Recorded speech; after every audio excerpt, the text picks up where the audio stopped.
अस्सलाम वालेकुम स्टूडेंट्स, कैसे हैं आप सब। उम्मीद करती हूँ कि आप सब ठीक होंगे, खैरियत से होंगे। Welcome you for always Sumera में आज हम करेंगे ENG 201 का लेक्चर नंबर 3 और इसमें जो आज मैं आपको टॉपिक्स पढ़ाऊँगी वो आपका जो है drafting your objects, planning, drafting, evaluating and revising. Lecture start करने से पहले अगर आप मेरे चैनल पे न्यू हैं और अभी तक आपने मेरा चैनल सब्सक्राइब नहीं किया तो अभी आप मेरा चैनल सब्सक्राइब कर लें और बेल आइकन पर भी क्लिक कर लीजिएगा ताकि मेरी आइंदा आने वाली जितनी भी मज़ीद वीडियोस और वर्चुअल यूनिवर्सिटी की अपडेट्स हैं वो इजीली आप तक पहुंचती जाए। तो स्टार्ट करते हैं हम लोग अपना आज का लेक्चर। ठीक है, सबसे पहले ये है कि हमारे रिज्यूम बनाने के लिए कौन कौन से मेन टॉपिक्स हैं। क्वेश्चन आप लोगों को आ सकता है कि आप अपनी रिज्यूम ठीक है लिखने के लिए ठीक है अपना लेटर लिखने के लिए जो मेन टॉपिक हैं वो आप लिखें। तो उसके लिए आपने जो ये मेन टॉपिक्स हैं जी आपके पास आपने लिखना है। पहले अपना ऑब्जेक्ट डिफाइन करो, then planning, then drafting, then evaluating, ठीक है, और देन आपकी रिवाइजिंग है। पहला जो है हमारे पास जब आपने रिज्यूम लिखनी है ठीक है तो आपने क्या करना है कि आपने अपनी जब अपनी CV बनानी है तो सबसे पहले आपने अपना ऑब्जेक्ट डिफाइन करना है। ठीक है, ऑब्जेक्ट में हमारे पास क्या होता है कि हमने बताना होता है कि आखिर क्या चीज़ है जिसको आप बताना चाह रहे हो। ठीक है, तो इसकी जो है कहता है जो आपके पास पहली एक्टिविटी होती है वो आपने अपना ऑब्जेक्ट डिफाइन करना होता है। ये बहुत इम्पोर्टेंट होता है जब आप कोई भी सिंपल लेटर या फिर जॉब एप्लीकेशंस लिखने जा रहे होते हो। कहता है कि जब आपने अपने ऑब्जेक्ट्स डिफाइन करने होते हैं तो आप बताएं कि वो कौन सी चीज़ है जो आप कम्युनिकेट करने जा रहे हो। ठीक है, तो ये है आपका जो है ऑब्जेक्ट है। तो बेसिकली ऑब्जेक्ट में क्या होता है, ऑब्जेक्ट में हमने बताना होता है कि वो क्या चीज़ है जिसको हम लोग we are going to communicate. ठीक है, और उसके बाद जो है कहता है कि अब आपको कहता है कि जब आप रीडर सेंटर्ड अप्रोच होती है। ठीक है, रीडर सेंटर्ड अप्रोच में क्या होता है कि ऐसी अप्रोच जिसमें सारे का सारा फोकस आपके रीडर पे होता है। आप लेटर लिखते हो, ठीक है, आप अपनी CV बनाते हो तो CV आप किसके लिए बनाते हो, अपने रीडर्स के लिए जो आपके मैसेज को रीड कर रहा होता है, आपके डॉक्यूमेंटेशंस को रीड कर रहा होता है। तो वो कहता है कि अब आपको ये भी क्वेश्चन आ सकता है कि जो है आपके पास है रीडर सेंटर्ड अप्रोच में वो कौन सी चीज़ें हैं जिनको आपने देखना है। पहला ये कि आपने इस तरह से लिखना है कि आपको आपका डिज़ायर्ड रिजल्ट हासिल हो।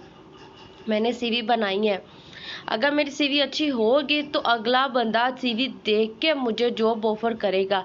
अगर मैंने बेतुके से अपनी चीज़ें लिख दी हैं तो क्या होगा, अगर मैंने उनको ऑर्गेनाइज नहीं किया है तो क्या होगा कि हमें जो हमारा डिज़ायर रिज़ल्ट है वो नहीं मिलेगा। हमारी CV जितनी अच्छी होगी हमें अपना रिज़ल्ट हासिल करने में उतनी आसानी होगी।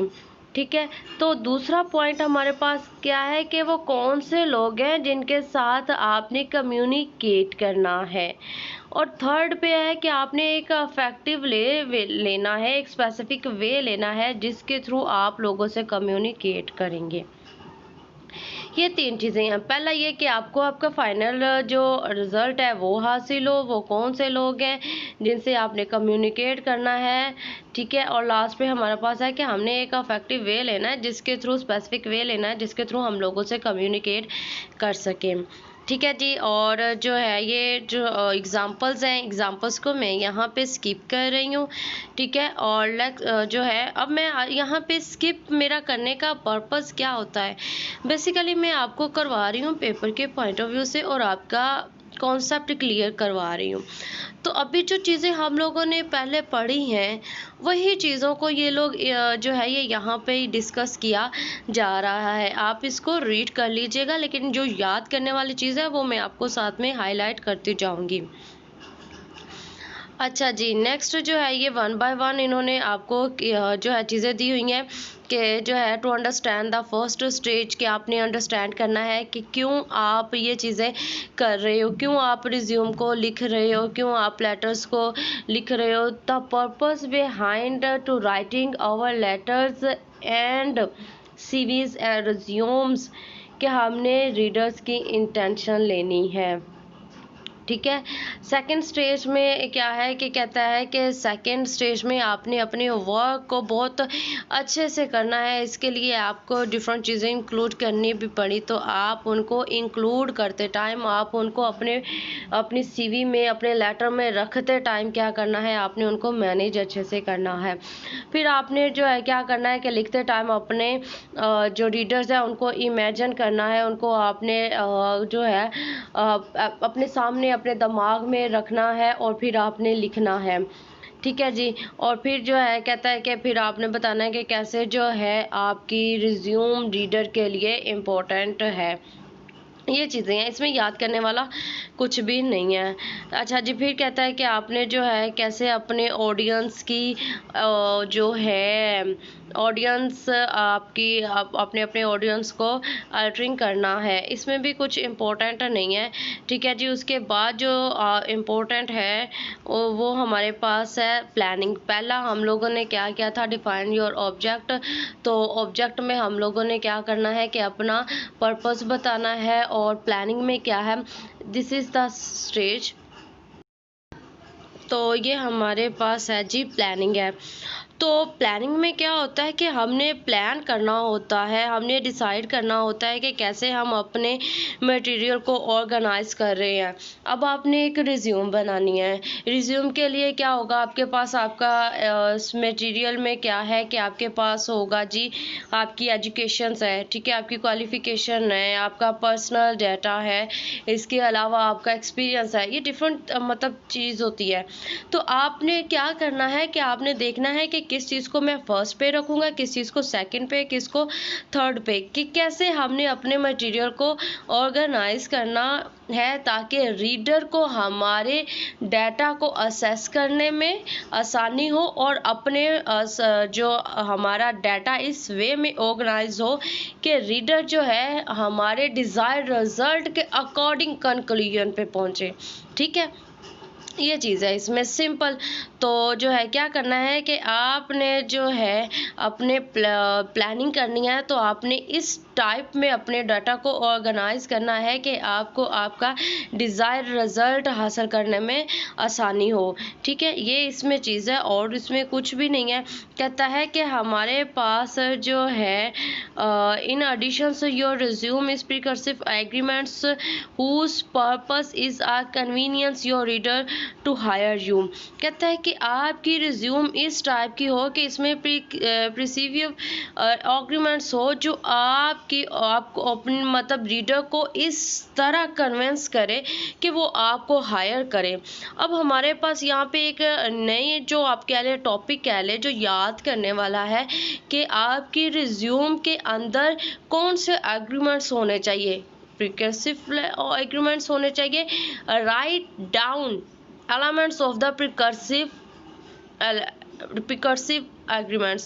तो हमारे पास है एक तो है कहता है क्लेम है, और दूसरा हमारे पास एविडेंस सपोर्ट है। ठीक है। तो क्लेम में हमारे पास क्या होता है कि कहता है कि your definitions of your objects tells you what the implicit claim of your resume should be, that is you are kind of capable, responsible and pleasant। कहता है कि जो है आपने पहले मतलब एक क्लेम देना है कि आपने पहले बताना है कि आप इस लायक हो कि आपको जॉब दी जाए। ठीक है। पहला इसमें जो हमारे पास एग्रीमेंट्स है, क्लेम है, तो क्लेम में क्या है कि आपने इस टाइप के सेंटेंसेस यूज़ करने हैं कि आप इस जॉब के लिए रिस्पॉन्सिबल हो, और आप जो है उसको मतलब जो रीडर है वो आपको हायर करे। देन आपके पास जो दूसरा टॉपिक है कि आपने ऐसे एविडेंस देने हैं जो आपके क्लेम को सपोर्ट करें। इसका जो है ऐसे क्लेम हम लोग कैसे दे सकते हैं, इसके लिए सिंपल अगर मैं आप लोगों को एग्जांपल दूं, आप सीवी दे रहे हो, तो सीवी में आप सम टाइम जो है लिखते हो कि जी मैं इतना एजुकेटेड हूँ, फिर आपने जो है नीचे क्या करना है कि नीचे आपने बता देना है कि आपने कहीं पे जॉब की हुई है, तो जी आप उसका एविडेंस दे दो कि मैंने फ़लाँ जगह पे फ़लाँ जो है स्कूल में मैंने या फ़लाँ इंस्टीट्यूट में मैंने जॉब की है। ठीक है, ये आपकी आ जाती है प्लानिंग। प्लानिंग में हम लोगों ने क्या पढ़ा कि how to organize our material, ठीक है, और दूसरी इसमें चीज़ हम लोगों ने एग्रीमेंट्स का पढ़ा। ये नीचे कुछ एग्जांपल आप लोगों को दी हुई है, ठीक है, ये एग्जांपल आप लोग कर लीजिएगा। ठीक है, ऑर्गेनाइजिंग योर मटेरियल, तो कैसे जो है आपने अपने मटेरियल को ऑर्गेनाइज करना है। ठीक है, तो ऑर्गेनाइज में आपने कैसे जो है करना है कि ऑर्गेनाइज इस तरह से हो कि रीडर इरिटेट ना हो। आप जो ऑब्जेक्ट आप समझाना चाह रहे हो, रीडर उसको इजीली अंडरस्टैंड कर सके। ठीक है जी, ये है इसमें, और इसमें कुछ जो है मुश्किल चीज़ नहीं है। आप इजीली अपने, अगर ये क्वेश्चन आ जाता है तो आप इजीली अपने वर्डिंग में इसको डिफाइन कर सकते हो। अच्छा जी, कहता है यहाँ पे है, however some individual choose to organise sub part of their resume and around accomplished and abilities such as resumes is called functional resume. ठीक है जी, कहता है कि कुछ हमारे पास ऐसी रिज्यूम्स होती है जिसमें हम लोगों ने इंडिविजुअली जो है हमारे जो पार्ट्स होते हैं या हमारी जो एबिलिटीज़ होती है उसको आपने एक अलग कॉलम में बता देना होता है।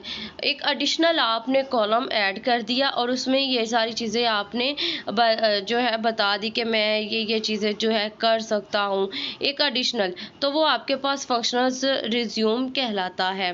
ठीक है जी, नेक्स्ट हमारे पास है, if you imagine your readers reading your resume you will see that you have to make your name and professional achievement. If you are writing conventional, you can provide the desired convenience and placing the name and professional objects at the top.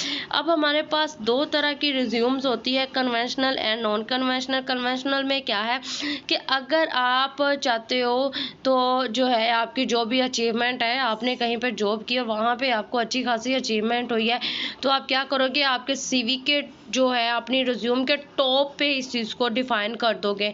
तो ये होता है हमारे पास conventional है। ठीक है, अगर आप प्रोफेशनल हो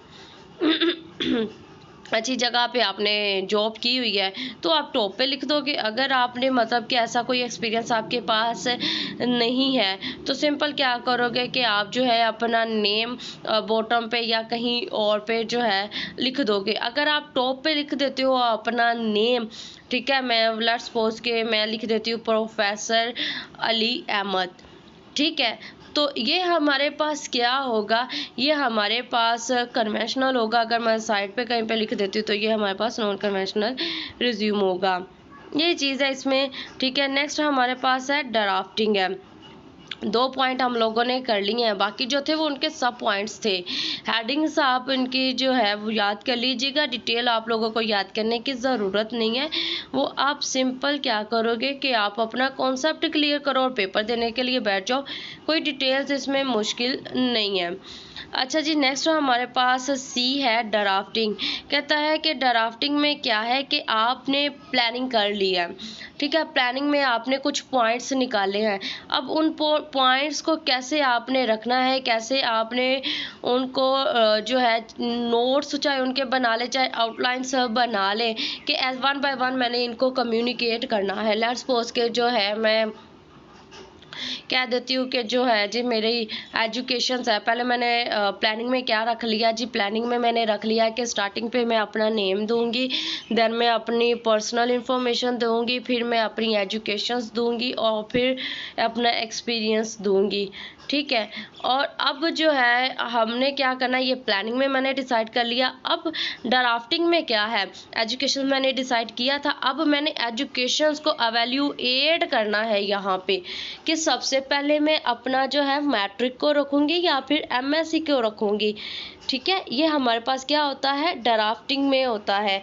ठीक है, सिंपल ड्राफ्टिंग का क्या मतलब है कि आपने चाहे आउटलाइंस जो डिफ़ाइन की है, चाहे कोई आप लोगों ने डिज़ाइन बनाया है, तो वो आप अपने जो है मैसेज पे अपनी जो आपकी डॉक्यूमेंटेशंस है उस पे आपने कैसे लागू करके उसको अपनी ऑडियंस को, अपने रीडर्स को दिखाना है।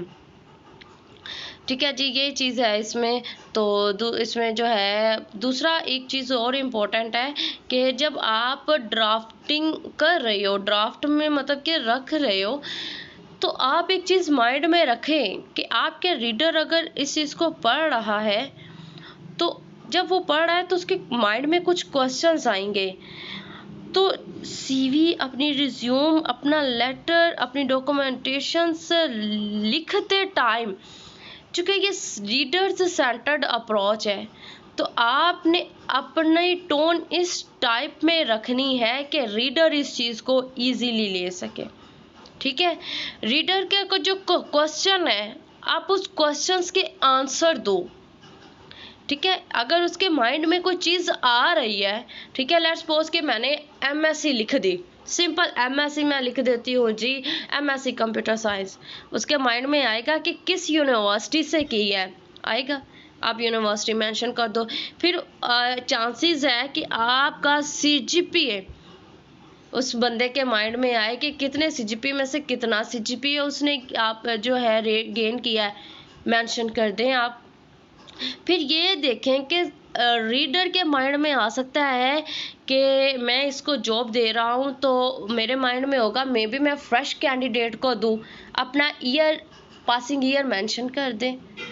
ठीक है, तो ये चीज़ें होती हैं ड्राफ्टिंग में, कि ड्राफ्टिंग में आपने एक प्लानिंग में जो स्टेजेस आपने डिसाइड कर ली थी, अब यहाँ पे इसकी डिटेल दो, यहाँ पे इसको डिज़ाइन करो, यहाँ पे इसको आउटलाइंस दो। ये चीज़ हमारे पास होती है ड्राफ्टिंग।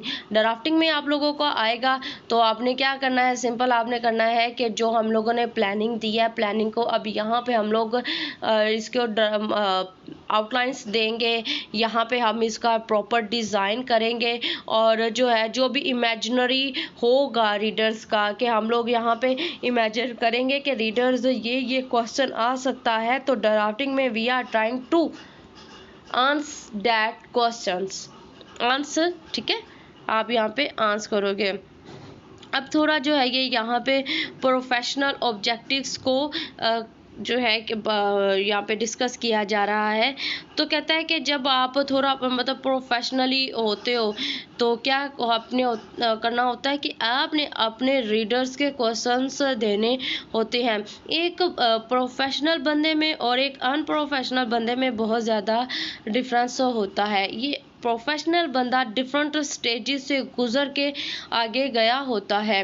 तो जब प्रोफेशनल बंदे ने पब्लिक को डील किया होता है, पब्लिक को फेस किया होता है, तो उसके जो है माइंड में होता है कि मैंने कौन कौन से क्वेश्चंस हैं रीडर के माइंड में आ सकते हैं।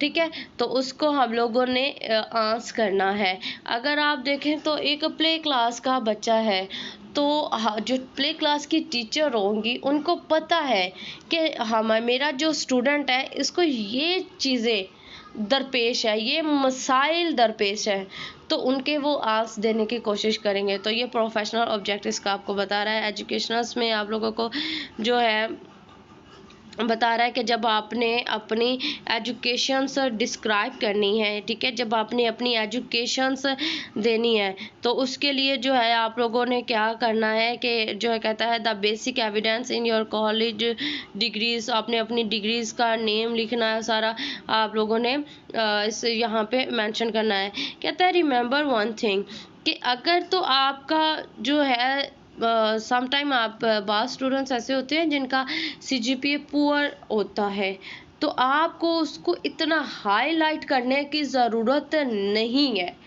अगर आपको अच्छी अचीवमेंट्स हैं, डिफ़ाइन करो। अगर अच्छी अचीवमेंट्स नहीं है, ठीक है, तो उस चीज़ को आपको डिफ़ाइन करने की ज़रूरत नहीं है। अगर आप उस चीज़ को डिफ़ाइन करोगे then you are fail to achieve your desired result. If you want to achieve your desired result, then write only those things which affect the readers, which convince the readers to give you and hire you, ठीक है, कि आपको higher करें। ये चीज़ है, इसमें example यहाँ पे दी हुई है। ये यहाँ पे जो है थोड़ा सीवी में आप लोगों को प्रॉब्लम हो रही होगी, तो इसका मैं आपको बता दूँ कि सीवी और लेटर, ये यहाँ पे ये लेटर स्टार्ट हो गया है। तो आप लोगों ने क्या करना है कि नेट से इसका आप एक खाका ले लें और इसको जो है सीवी को बनाने की एक दफ़ा कोशिश करें। वर्ड, MS वर्ड में टेम्पलेट्स में सीवी पड़ी हुई है, वहाँ से आप देख लें, या फिर नेट से कोई भी सीवी आप डाउनलोड करके देख लें। मैं लेक्चर के एंड पे आप लोगों को एक सीवी दिखा भी दूंगी कि लोग कैसे जो है सीवी को बनाते हैं, और सीवी से रेलेवेंट अक्सर चांसेस होते हैं कि 5 मार्क्स का पूरा एक क्वेश्चन आ जाता है कि लेट्स सपोज कि XY है, हमारे पास एक पर्सन है, उसकी ये क्वालिफिकेशन है, तो आप इसकी मुझे सीवी बना के दें। तो एक बहुत मतलब आपने टू द पॉइंट बात करनी होती है, लिखना होता है, चूँकि हमारे पास 5 मिनट्स का टाइम होता है। तो आप लोगों ने क्या करना है, आप लोगों ने उसको टू द पॉइंट बात करके बात को ख़त्म करनी है। यहाँ पे ये देखें कि जो है ये योर एजुकेशंस है, सर्टिफिकेशंस है, प्रोफेशनल हॉर्स है, कि कैसे इन्होंने हमें जो है ये अपने डाटा को ऑर्गेनाइज़ किया है। ये मैं आपको लास्ट पे एक सीवी दिखा दूँगी। अच्छा जी, नेक्स्ट हमारे पास है कि आपने अपना जो भी जॉब का एक्सपीरियंस है वो दो। अच्छा जी, एवेल्यूएटिंग एंड रिवाइजिंग। अब लास्ट पे क्या करना है कि आपने अपने जो है एवेल्यूएट करना है। एवेल्यूएटिंग से मुराद क्या होता है कि आपने दोबारा अपनी सीवी को देखना है और रिवाइज करना है, और देख के इसमें कोई किसी किस्म की कोई परेशानी, तो मतलब कि कोई परेशानी कह रही हूँ कि कोई इसमें करेक्शंस तो नहीं रिक्वायर्ड है, कहीं पे कोई ग्रामर मिस्टेक तो नहीं है, कहीं पे पंचुएशंस मिस्टेक तो नहीं है। ये है रिवाइजिंग में, और तो सिंपल जो है कुछ भी इसमें मुश्किल नहीं है। और दूसरा जो है एक चीज़ और मैं आप लोगों को बता दूं कि जो है आप लोगों ने यहाँ पे एक्सपीरियंस का कहा गया है, तो बाज़ लोग क्या कहते हैं कि बाज़ लोग जो है बता देते हैं कि जो आप लोगों का होता है जी एक्सपीरियंस, सॉरी एक्सपीरियंस मैं कह रही हूँ, ये यहाँ पे आप देखें कि बाज़ लोगों की सीवीज़ में बहुत ज़्यादा देखा होता है कि अगर आप बाज़ लोग लिख देते हैं रेफरेंस, ठीक है, तो जो है रेफरेंस अगर आप कहेंगे तो मैं आपको जो है रेफरेंस भी दे दूँगा। तो आप अपनी सीवी में रेफरेंस लिखने से अवॉइड कीजिएगा, ठीक है, क्योंकि जो है बाज़ लोग बहुत हाई लेवल का रेफरेंस लिख देते हैं, और जो है कहते हैं रेफरेंस जब आप डिमांड होगी तो मैं आपको रेफरेंस दे भी दूँगा। तो ऐसी चीज़ें आप लिखने से गुरेज़ करें। क्यों इसमें गुरेज़ करने से मैं आपको कह रही हूँ कि अगर जो है हमारे जो सीनियर्स होते हैं वो कहते हैं कि हम लोग अपनी सीवी देते हैं सम टाइम लो लेवल पे भी, और वहाँ पे हमें इतना हाई लेवल का आप दे देते हो, वो कहते हैं जी अपना रेफरेंस लेके आओ, सम टाइम हमारा रेफरेंस हमें सपोर्ट नहीं कर रहा होता है। तो इससे बेहतर है कि आप ऐसी सिचुएशन में फंसने के बजाय आप इस चीज़ को गुरेज़ करें। ये मैं आप लोगों को दिखा रही हूँ जी, ये सीवी अगर आप देखें तो ये एक बंदे ने जो है बताया है जी, इसने अपना ये रिज्यूम लिखा है। सबसे पहले इसने अपना जो है अपना पर्सनल डाटा दिया है, फिर अपना जो है ये अपना नेम वगैरह लिखा है, फिर पर्सनल डाटा दिया है, देन एजुकेशन, और एजुकेशंस में भी जो है देख लें कि इसने कैसे अपने जो है डाटा को ऑर्गेनाइज किया है। उसके बाद ये ड्राफ्टिंग है, उसके बाद जो है इन्होंने अपना एडिशनल जो है दिया है। यहाँ पे मैंने एडिशनल्स का आप लोगों को बताया था कि ये प्रोविजनल एग्रीमेंट्स है, तो ये हमारे पास प्रोविजनल एग्रीमेंट्स की एक टाइप है, ठीक है जी। और उसके बाद जो है क्या है कि इसके बाद आप देख सकते हैं अपना जो है एक्सपीरियंस है इस टाइप के, और अपना जो है हॉबीज़ आप मेंशन कर सकते हो। अगर आप लोगों को कोई भी चीज़ मुश्किल लग रही है, चीज़ समझ में नहीं आई है, आप कमेंट सेक्शन मैंने ऑन रखा है, आप मुझे कमेंट्स करके पूछ सकते हैं। अपना ज़्यादा सारा ख्याल रखिएगा। अल्लाह हम सबका हाफिज़ नासिर, हामी नासिर। अल्लाह।